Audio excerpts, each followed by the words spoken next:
Sepertinya Raja Zhendong bertekad untuk menang melawan Liang Xi. Tao Qingyun mengambil surat itu dan memandang Liang Xi dan berkata. Liang Xi melihat senyum ramah Jue Qingyang, dan mengutuk dalam hati, ini benar-benar rubah tua, jika kamu memiliki surat, kamu tidak mengeluarkannya lebih awal, tetapi kamu menunggu Lao Su menolaknya sebelum mengeluarkannya. Saya khawatir Anda sudah menghitungnya. Jika Lao Su setuju sekarang, tidakkah dia bisa melihat kartu truf Anda?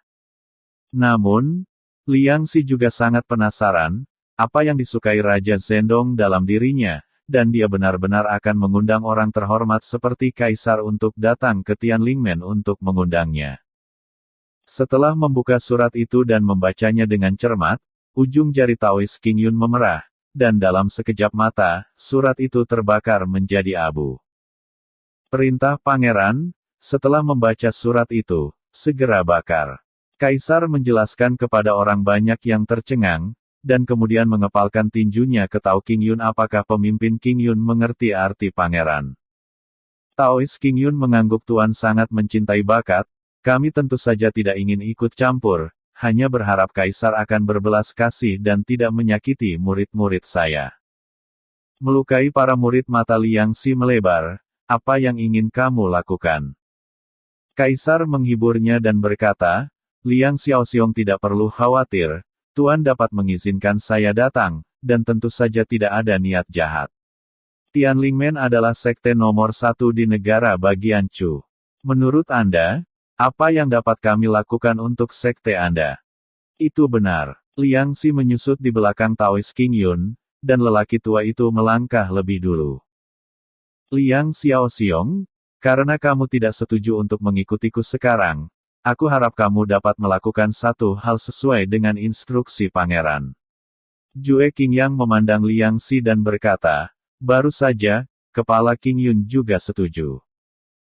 Liang Xi, pangeran sangat mencintai Tianlingmen, kamu tidak boleh mengecewakan pangeran. Tao Qingyun menepuk pundak Liang Xi 3 kali. Liang Xi melirik Taois Qingyun dan mengangguk untuk menunjukkan bahwa dia tidak akan kehilangan wajah Tianlingmen. Liang Xiaoxiong, kamu tidak perlu gugup, Tuan menyukai bakat dan merekrut orang bijak.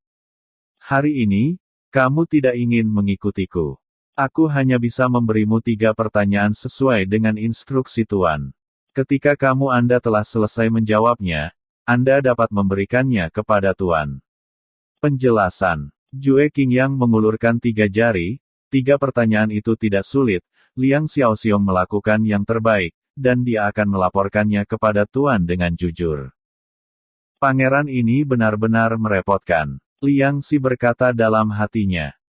Kakek Jue, tidak akan ada bahaya, kan memikirkan terakhir kali Ikeda meminta Liang Xi pergi ke Laut Cina Timur, Sue Yurou khawatir Jue Qingyang juga akan memiliki permintaan sesat. Melihat pertanyaan Sue Yurou, Jue Qingyang menjelaskan sambil tersenyum, itu tidak berbahaya. Itu 3 pertanyaan yang sangat sederhana, Liang Xiaoxiong, dengarkan baik-baik. Ting Jue Qingyang hendak mengajukan pertanyaan, dan semua orang yang hadir terdiam dan mendengarkan dengan penuh perhatian. Pertanyaan pertama adalah membandingkan kekuatan sejati, pertanyaan kedua adalah membandingkan seni bunga, dan pertanyaan ketiga adalah membandingkan strategi. Apa maksudmu? Tidak hanya Liang Xi yang bingung, tetapi yang lain juga mengungkapkan ketidakpahaman mereka.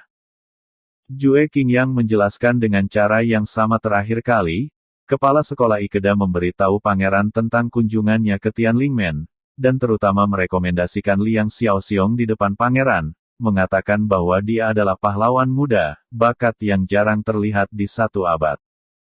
Kentut, aku tidak percaya bahwa lelaki tua pemarah dan berpikiran kecil itu akan mengatakan itu padaku.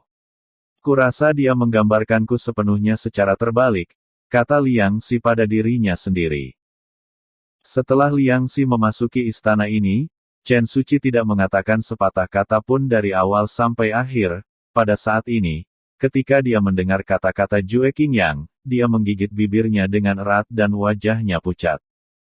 Jue Qingyang melirik Chen Suci di sampingnya dengan sengaja atau tidak, dan melanjutkan Tuan sangat tertarik pada Liang Xiaoying, dan berharap untuk bertemu secara langsung, jadi dia meminta Liang Xiaoxiong untuk turun, tetapi dia berpikir bahwa pasti ada sesuatu yang istimewa. Tentang pria aneh itu, saya punya hobi, jadi sebelum saya pergi, pangeran memberitahu saya bahwa jika Liang Xiaoying tidak mau datang, saya tidak boleh memaksanya, tetapi Liang Xiaoying harus melakukan 3 hal ini. Hal pertama yang membandingkan Zenith adalah mengundang Liang Xiaoxiong dan Jenderal Xi untuk bersaing di atas air.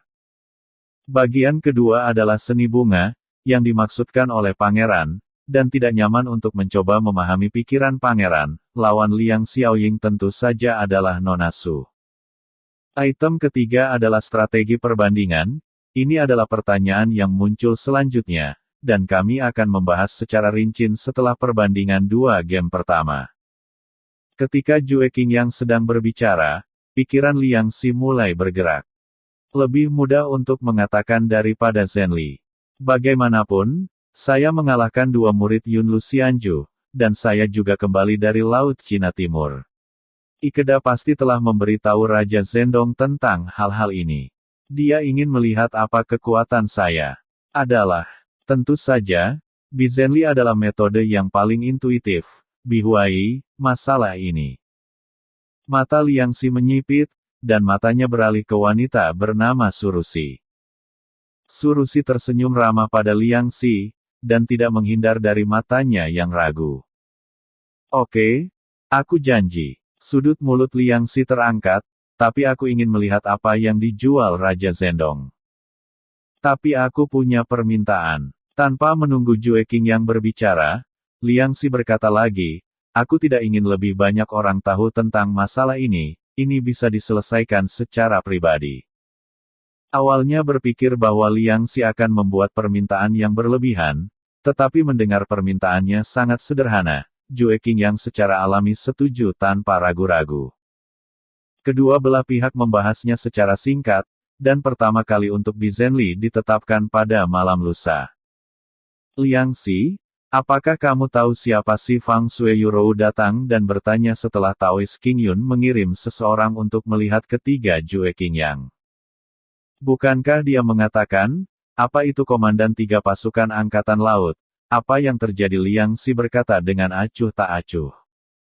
Kamu, melihat bahwa dia tidak ada hubungannya dengan dia, seolah-olah itu bukan dia tetapi orang lain yang akan bersaing dengan si Fang. Sueyurou marah, Raja Zendong memiliki banyak orang yang mampu, katamu. Si Fang jika dia bisa menjadi komandan pasukan air, apakah menurutmu dia akan menjadi orang yang sederhana? Sejauh yang saya tahu, kekuatan si Fang setidaknya adalah ranah Qianlong, dan dia memiliki fisik air. Tempatnya.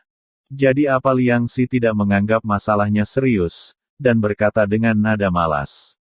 Dia baru saja belajar banyak teknik menahan air naga dari warisan ingatannya, dan dia belum mencoba semuanya. Dia memiliki lawan yang layak, untuk membiarkan dirinya berlatih mantra baru. Liang Xi bahkan menginginkan sesuatu. Aku tidak akan memberitahumu. Melihat penampilan ceroboh Liang Xi, Sueyurou menghentakkan kakinya dan menjatuhkan pedangnya dan pergi. Apa yang membuat ini marah?